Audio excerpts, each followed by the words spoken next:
Hey guys, how's it going? DFW's Cars here, bringing you a performance review of this at about 40. You know, nothing at all happens there. It just smoothly kind of glides right around the corner. Exhaust note here. And then I'm going to give you that outside exhaust note.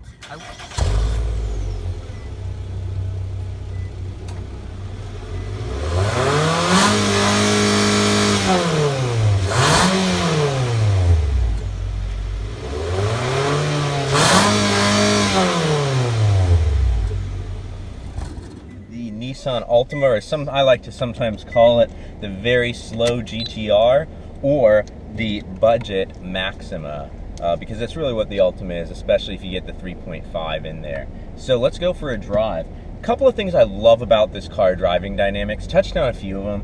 Put it in sport mode, it really does, even in the 4-cylinder, feel like a, almost a true automatic transmission, and it's got clean shifts, and it's really fast. So when they designed the suspension steering, the dynamics of this car, essentially, they benchmark cars like the Audi A4. So they really wanted this to feel like a solid, nice car, and frankly, it really does. So let's go put some power on it here, maybe take a little turn, kind of a little sharply.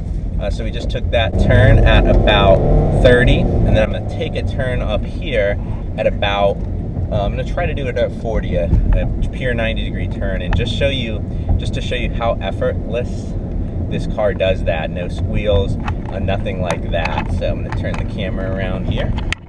All right, here we go. So we're at 45 right now. All right, in we go, boom.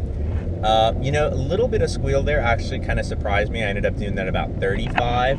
But as you kind of saw and heard, it just kind of glides right around there. I wouldn't quite use the word like it's on rails, but if you don't push it too hard, it is, steady and consistent enough to make you think it is. Comparisons, I shopped in this car. I didn't really like the Camry. It's just kind of, boring if you have one. It's very reliable. I get the value proposition. Mazda 3 and Mazda 6, those were two cars I drove to kind of compare to this car for like a value Japanese car. Hey, this is a cool feature. Check this out. Message from Zara Fox Ferrari Wilson. So it'll actually read you your text messages, which is pretty cool. So you don't have to take your eyes or hands off the road. Then you can just use, your smartphone like a Siri type function to respond, which is great. But yeah, the financing on this car and the value proposition's a little better than the Mazda 3 and 6, depending when you buy it.